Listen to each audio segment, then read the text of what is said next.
Hi guys, welcome back to my channel. आज मैं आपके साथ ब्लैक एंड वाइट का नेक्स्ट पार्ट शेयर करने वाली हूँ। लास्ट पार्ट में हमने देखा था म्याम्या पास आउट हो गई थी। तभी विहिंग उसे उठाते हुए कहता है, मैं तुम्हें कैरी नहीं करने वाला। वैसे भी उस बीस्ट लंजा की वजह से मेरी बैक अभी भी पेन में है।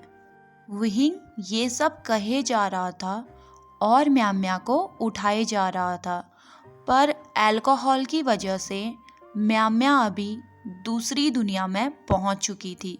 फाइनली उसे ही कैरी करके म्याम्या को उसके रूम तक ले जाना पड़ा। जैसे ही वो म्याम्या को ब्लैंकेट उड़ाकर वहां से जाने वाला था, उसने विहिंग का हाथ पकड़ लिया। म्याम्या की आंखें अभी भी बंद थी, वो कुछ ममल कर रही थी।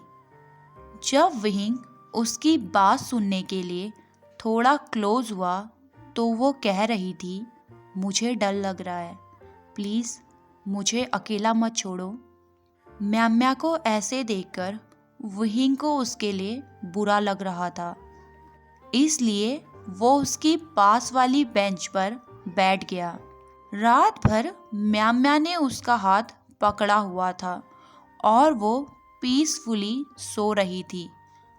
जिस दिन से उसने जिन शुआन को बैटल फील्ड में देखा था, तब से उसे नाइटमेयर आने लगे थे।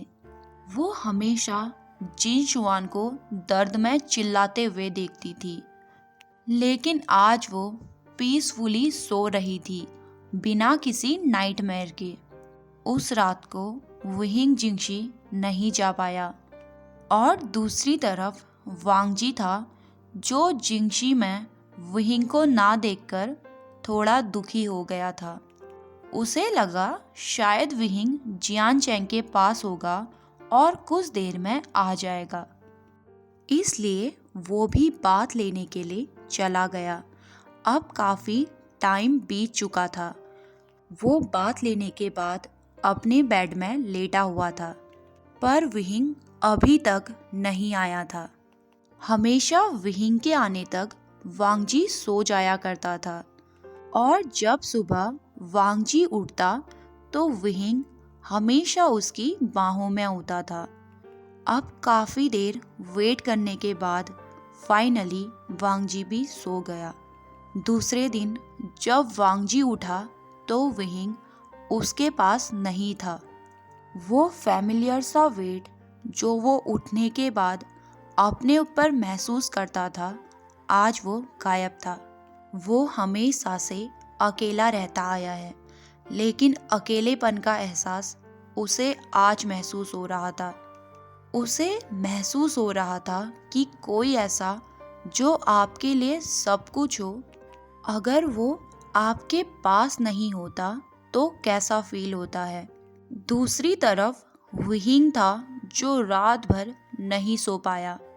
वो बेंच में बैठकर झपकियां लेने लगा था और साथ ही में यॉर्निंग भी कर रहा था। तभी वो म्याम्या की तरफ देखकर सोचने लगता है, ये इडियट कितनी आराम से सोई है और यहाँ मेरी नींद हराम हो गई। अब सूरज भी निकल आया था और खिड़कियों से उसकी रोशनी म्याम्या के ऊपर पड़ने लगी थी, जिससे वो धीरे धीरे अपनी आंखें खोलती है। जैसे ही म्याम्या ने विहिंग को देखा, वो कंफ्यूजन के साथ पूछती है, इतनी सुबह तुम मेरे कमरे में क्या कर रहे हो? उसकी बात सुनकर विहिंग को इतना गुस्सा आया था कि सूबियान निकाले और इससे म्याम्या का गला ही अलग कर दे, क्योंकि वो रात भर म्याम्या की वजह से परेशान रहा और म्याम्या उसे थैंक यू कहना छोड़कर सवाल कर रही थी। तभी म्याम्या अपना सर पकड़ते हुए कहती है, मेरे सर में इतना दर्द क्यों हो रहा है? ये सुनने के बाद विहिंग कहता है, ऑफ कोर्स सर में दर्द तो होगा ही। 3 बोतल एम्परर स्माइल की तुमने अकेले पी थी। मैं तो ये सोचकर परेशान हूँ कि तुम्हारे जैसी दुबली पतली लड़की की इतनी टॉलरेंस कैसे हो सकती है। तभी म्याऊ म्याऊ गुस्से में जवाब देती है, अगर तुम नहीं चाहती कि तुम्हारे हैंडसम फेस पर मेरे पंच के निशान हो तो अपना मुंह बंद करो। ये सुनने के बाद वुहिंग गीगल करने लगा। अब वो कहता है, तुम्हारी टोन देखकर तो ऐसा लगता है तुम अब बिल्कुल ठीक हो, सो मुझे अब चलना चाहिए। इतना कहकर वो वहाँ से जाने लगा। तभी म्याऊ म्याऊ कहती है, रुको। वुहिंग ने पलटकर जब उसकी तरफ देखा तो उसने अपना चेहरा झुका रखा था। अब वो कहती है, क्या मैंने नशे में कुछ कहा? ये सुनने के बाद वुहिंग के चेहरे में एक चीयरफुल स्माइल आ गई थी। वो कहता है, डोंट वरी, हम उसे मिलकर यहाँ से बाहर निकालेंगे। तभी म्याऊ म्याऊ कन्फ्यूजली वुहिंग की तरफ देख रही थी। वुहिंग यॉर्निंग करते हुए कहता है, देखो अभी मुझे बहुत नींद आ रही है, और रही बात जिन शुआन की, उसे हम छुड़ा लेंगे। बस प्लान बनाने के लिए मेरे दिमाग को थोड़ा शांति चाहिए, इसलिए मैं अभी चलता हूँ, हम बाद में मिलेंगे। इतना कहकर वो वहाँ से चला गया। जैसे ही वो अपने रूम के पास पहुँचा, वहाँ वांग जी उसका पहले से ही इंतज़ार कर रहा था। वांग जी को देखते ही वुहिंग भागते हुए उसके पास गया। अब वो कहता है, लंजा, इतनी सुबह तुम मेरे रूम के बाहर क्या कर रहे हो? तभी वांग जी अपनी कोल्ड टोन में कहता है, तुम कल रात आए नहीं। ये सुनकर वुहिंग कहता है, अच्छा, इसका मतलब है लेना गागा मुझे मिस कर रहे थे। वुहिंग की शेमलेस बातों से वांग जी के ईयर्स रेड हो गए थे, लेकिन उसकी टोन अभी भी कोल्ड थी। अब वो कहता है, मजाक नहीं वुहिंग, सच बताओ, कल तुम कहाँ थे? वुहिंग को ये अच्छे से पता था, अगर उसने सच बता दिया तो उसका लंजा उसे अपनी ब्लड शूट आइज से ही ग्लेयर करके मार देगा। इसलिए ना चाहते हुए भी उसे झूठ बोलना पड़ा। वो कहता है, एक्चुअली लंजा, मैं कल रात जियानजेंग के पास था और मैं इतना थक गया था कि मैं वहाँ बैठे बैठे ही सो गया। ये कहते वक्त वो वांग जी की सिल्वर आइस को अवॉइड कर रहा था। इससे पहले कि वांग जी उससे कुछ और पूछता, वुहिंग कहता है, लंजा, कल रात में अच्छे से नहीं सो पाया, और मेरी ब्यूटीफुल आइस को तो देखो, इनके नीचे डार्क सर्कल पड़ गए हैं। अब वो यॉर्निंग करता है और कहता है, मुझे नींद आ रही है, इसलिए मैं सोने जा रहा हूँ। इतना कहकर वो रूम के अंदर चला गया और जल्दी से डोर को क्लोज कर दिया। वुहिंग की ऐसी हरकत देखकर वांग जी कंफ्यूज होकर बाहर खड़ा था। उस पूरे दिन वुहिंग सोता रहा। लगभग शाम के 8 बजे उसकी नींद खुली। उसके पेट से भूख के मारे आवाज़ें आने लगी थी, क्योंकि वो पूरा दिन भर सोता रहा था। पर अभी फूड से ज़्यादा उसके लिए कोई और इम्पोर्टेंट था। वो था उसका लंजा, जिससे उसने सुबह ढंग से बात भी नहीं करी थी। उसने टेबल में रखी हुई फूड की बॉल से एक एप्पल पकड़ा और खाते हुए जिंगशी की ओर चला गया। पर जिंगशी में वांग जी नहीं था।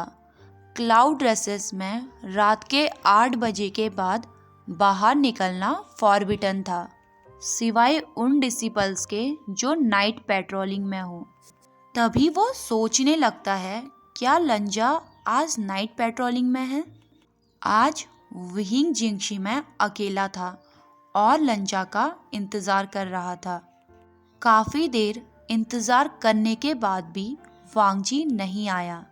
तभी वुहिंग उसके रूम को एक्सप्लोर करने लगा।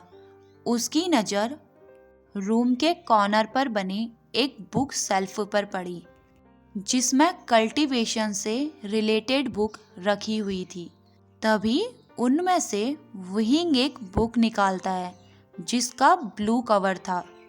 जब उसने उस बुक को खोलकर देखा तो उसे ऑलमोस्ट हार्ट अटैक आ गया था, क्योंकि उसमें दो मेंस के बीच में ड्यूल कल्टीवेशन के बारे में दिखाया गया था। जैसे जैसे विहिंग पेज को पलट रहा था, उसमें बनी हुई पिक्चर्स को देखकर उसका गला सूखने लगा था और उसकी हार्ट बीट फास्ट हो गई थी। ये शायद पहली बार था जब शेमलेस विहिंग को भी शर्म आने लगी थी। तभी वो ममल करते हुए कहता है, किसने सोचा था कि नॉवल हंगुन जुन के पास ऐसी बुक मिलेगी। अब उस बुक को देखकर धीरे धीरे विहिंग को हॉट फील होने लगा था। तभी वो सोचने लगता है उस रात हब वैली में लंजा कितना अमेजिंग था। वो बुक को देख ही रहा था, तभी 15वें पेज को पलटने के बाद उसे एक नोट मिलता है। वो बिना देरी के एक्साइटेड होकर उस नोट को खोलता है। उसमें एक सॉन्ग लिखा था। जब विहिंग ने उसे पढ़ा तो वो अधूरा लग रहा था। तभी विहिंग सोचने लगता है, क्या ये सॉन्ग लंजा ने लिखा है, पर उसने इसे कंप्लीट क्यों नहीं किया। जब विहिंग ने उस पन्ने को पलटकर देखा तो उसमें वांगशान लिखा था। ये नाम पढ़ने के बाद विहिंग एक गहरी सोच में चला गया था। वो सोचने लगता है, कहीं वांगशान वांगजी का कोई एडमायर तो नहीं। वो ये सब सोच ही रहा था, तभी बाहर से जिधर प्ले होने की आवाज़ें आने लगी, जिसे सुनकर विहिंग अपनी ख्यालों की दुनिया से बाहर आता है और उसके चेहरे पर एक स्माइल आ जाती है।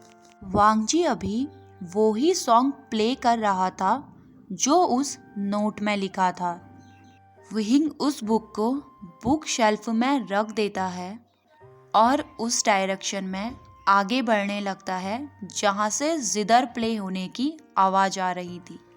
वो उस धुन का पीछा करते हुए लाइब्रेरी तक आ गया था। जब उसने ऊपर देखा तो वांगजी उसी जगह पर जिधर प्ले कर रहा था जहाँ वो कल रात को म्याम्या के साथ ड्रिंक कर रहा था। ये देखकर विहिंग को एक पल के लिए ठसका लग गया था। वो सोचने लगता है, क्या लंजा को पता चल गया, पर वांगजी के एक्सप्रेशन बिल्कुल काम थे। वो अपनी आंखें बंद करके पूरे कॉन्सेंट्रेट के साथ जिधर को प्ले कर रहा था। विहिंग भी बिना आवाज़ किए उसके बगल में जाकर बैठ गया। उस सॉन्ग में हैप्पीनेस थी, पेन था और किसी के खोने का गम था।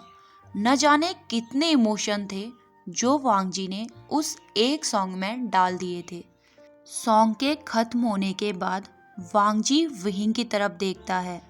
तभी विहिंग उससे पूछता है, लंजा ये सॉन्ग क्या तुमने लिखा है? वांगजी ने धीरे से नोट किया।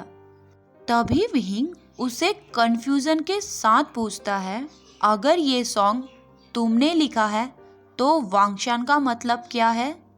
वांगजी स्माइल के साथ कहता है, तुम खुद ही सोच लो।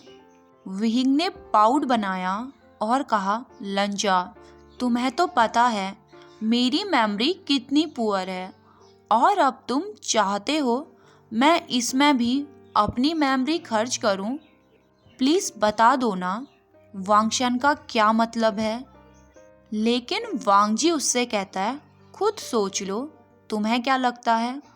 अब कुछ देर बाद विहिंग एक गहरी सोच में था और वांगजी उसे ऐसे देखकर एंजॉय कर रहा था। अब वांगजी उन दोनों के बीच के साइलेंस को ब्रेक करते हुए कहता है, आज मेरा बर्थडे है। ये सुनने के बाद विहिंग शॉक में कहता है, क्या तुम्हारा बर्थडे? तुम गुसू के सेकंड प्रिंस हो और तुम्हारे बर्थडे के दिन यहाँ कोई सेलिब्रेशन क्यों नहीं है? तभी वांगजी धीरे से स्माइल करता है और कहता है, हमारे एम्बेसडर का कहना था बेवजह सेलिब्रेशन करना बेवकूफ़ी है। तभी विहिंग इरिटेशन के साथ कहता है, व्हाट द हेल लंजा, क्या तुम्हारे सेक्ट के 4000 रूल कम थे जो अब तुम अपने एम्बेसडर का भी ज्ञान झाड़ रहे हो। अब वांगजी कहता है, तभी वांगजी एक सैड फेस के साथ कहता है, मैं आज का दिन सिर्फ तुम्हारे साथ बिताना चाहता था, इसीलिए मैं सुबह तुमसे मिलने आया था, पर तुम। इतना कहकर वो रुक गया। तभी विहिंग को रियलाइज हुआ कि सुबह वो लंजा के साथ रूट था। अब विहिंग वांगजी से कहता है, लंजा तुम बस 2 मिनट यहाँ पर रुको, मैं बस अभी आया। जैसे ही वो जाने वाला था, वांगजी ने उसका हाथ पकड़ लिया। वो कहता है, मैंने आज का पूरा दिन तुम्हारे बिना बिताया है, इसलिए एटलीस्ट अभी तो मेरे साथ रुको। ये सुनने के बाद विहिंग को गिल्टी फील होने लगा था, इसलिए उसने वांगजी को टाइटली हग कर लिया। कुछ देर बाद वांगजी हग को ब्रेक करते हुए कहता है, मैंने आज तक कभी किसी से कुछ नहीं मांगा। अगर आज मैं तुमसे कुछ मांगूं तो क्या तुम मुझे दोगे? वांगजी की ये बात सुनकर विहिंग अपने सर को खुजाने लगा था। वो कहता है, लंजा प्लीज़ तुम मुझसे तारे तोड़कर लाने को मत कहना, क्योंकि वो इम्पॉसिबल है। लेकिन इसके अलावा जो भी तुम कहो। ये सुनकर वांगजी कहता है, मैं कोई टीनेजर गर्ल नहीं हूँ। अब वांगजी कहता है, मुझे तुम्हें कहीं ले जाना है, क्या तुम चलोगे? विहिंग ने जल्दी से नोट किया। वांगजी उसे एक साइलेंस रूम में लेकर आया था, जहाँ काफ़ी अंधेरा था। विहिंग को क्लाउड रेसेस में 6 महीने हो गए थे, लेकिन आज तक वो कभी भी इस रूम में नहीं आया। वांगजी ने जब कैंडल्स जलाई, तब विहिंग ने देखा कि सामने 2 कब्र बनी हुई थी। वांगजी कब्र के सामने जाकर घुटनों के बल बैठ गया था और विहिंग ने भी उसे फॉलो किया। अब वांगजी कहता है, ये मेरे माता पिता की कब्र है। जब विहिंग ने वांगजी की तरफ देखा, उसकी आंखें आंसुओं से भीगी हुई थी। अब वो कहता है, मैं हमेशा से रूल्स को फॉलो करते आया हूँ। मैं और ब्रदर हमेशा से अंकल की बात सुनते आए हैं। हुआन के साथ मेरी एंगेजमेंट भी उन्होंने ही फिक्स करवाई थी। अब वो विहिंग की तरफ देखता है और कहता है, ट्रस्ट मी विहिंग, तुम वो हो जिसके लिए मैं कोई भी रूल्स तोड़ सकता हूँ और अंकल के फैसले के खिलाफ भी जा सकता हूँ।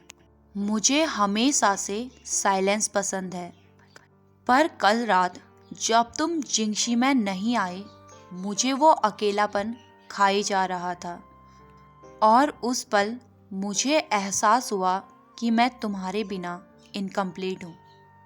इतना कहकर वो कब्र की ओर देखने लगा। वांगजी की बात सुनकर विहिंग अभी भी कंफ्यूज था। तभी वांगजी कहता है, मैं अपने मॉम डैड के सामने तुम्हारे साथ वॉल्स लेना चाहता हूँ। अब वो विहिंग का हाथ पकड़ता है और उसकी आंखों में डीपली देखते हुए कहता है, विल यू मैरी मी?